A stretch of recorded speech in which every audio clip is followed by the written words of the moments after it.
लेकिन किसी को भी इस तरह से निष्कासित करना ये सही नहीं है।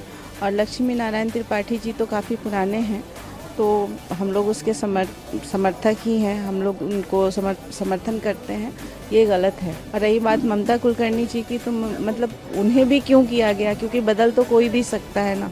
90 के दशक की बॉलीवुड एक्ट्रेस ममता कुलकर्णी, जिनको हाल ही में महाकुंभ 2025 के दौरान किन्नर अखाड़ा ने महामंडलेश्वर की पदवी दी थी, उनका महामंडलेश्वर बनाए जाने के बाद किन्नर अखाड़ा और साधु संतों में ऐसा घमासान शुरू हुआ कि अखाड़े के संस्थापक ऋषि अजय दास ने किन्नर अखाड़े की आचार्य महामंडलेश्वर लक्ष्मी नारायण त्रिपाठी और ममता कुलकर्णी को पद से हटाकर निष्कासित कर दिया। सिर्फ 7 दिनों में ममता से पद ले लिया गया। इस मामले को लेकर भगवती पुरी जी ने क्या कहा, देखिए पूरा वीडियो। नहीं, ये तो नोटिस सामने आया है, लेकिन ये सही नहीं लगता है कि ऐसा पहले तो किया, उनका अभिषेक हुआ, पट्टाभिषेक हुआ और फिर अलग कर दिया। एक्चुअली करना ही नहीं था, जब ऐसा कुछ था तो करना ही नहीं था, पहले सोच लेना चाहिए। लेकिन किसी को भी इस तरह से निष्कासित करना ये सही नहीं है। और लक्ष्मी नारायण त्रिपाठी जी तो काफ़ी पुराने हैं, तो हम लोग उसके समर्थक ही हैं, हम लोग उनको समर्थन करते हैं, ये गलत है, ये नहीं होना चाहिए था। और रही बात ममता कुलकर्णी जी की, तो मतलब उन्हें भी क्यों किया गया, क्योंकि बदल तो कोई भी सकता है ना। बाकी जो परंपरा है, जो कुछ रूल्स हैं कि हाँ स्टेप बाय स्टेप कुछ होना चाहिए, तो वो सब वो कर सकते थे या कर लेते।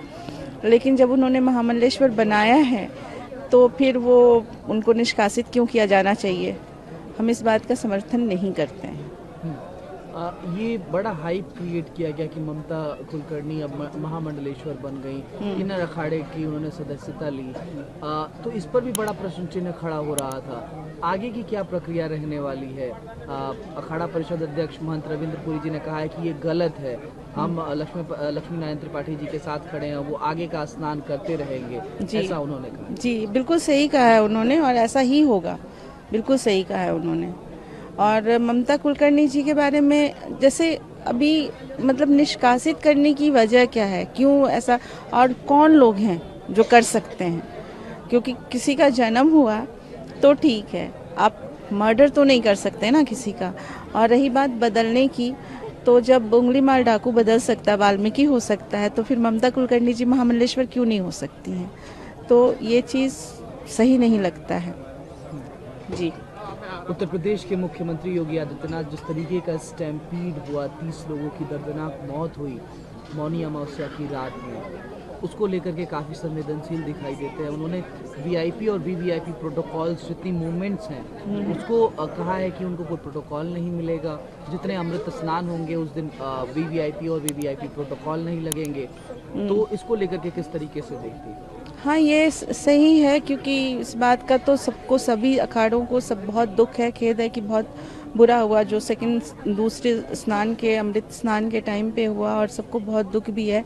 इस वजह से इस चीज़ को देखते हुए उन्होंने ये कहा है कि अभी वीवीआईपी और वीआईपी प्रोटोकॉल्स नहीं लगेंगे, तो ये सही ही है ना, क्योंकि हमको व्यवस्था के ऊपर ज़्यादा ध्यान देना चाहिए। जो संत लोग हैं, जो श्रद्धालु आए हैं, उनका ख्याल ज़्यादा रखना चाहिए, तो ये सही है। और हम उम्मीद करते हैं कि अच्छा ही होगा, आने वाला जो अभी 3rd स्नान है, अमृत स्नान, वो वसंत पंचमी का बहुत अच्छा होगा।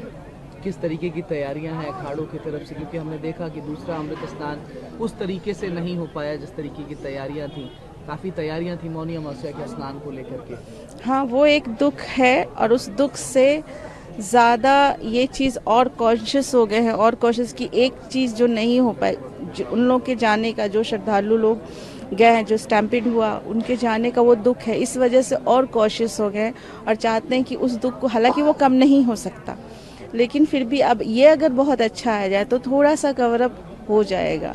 तो इसलिए कुछ खास और अच्छे से हम इसको लास्ट कर सकें, तो क्लाइमेक्स अच्छा होगा तो अच्छा ही होगा सब कुछ। अगर आप ताज़ा खबरों के साथ हमेशा जुड़े रहना चाहते हैं तो अभी हमारे YouTube चैनल पंजाब केसरी दिल्ली को सब्सक्राइब करें।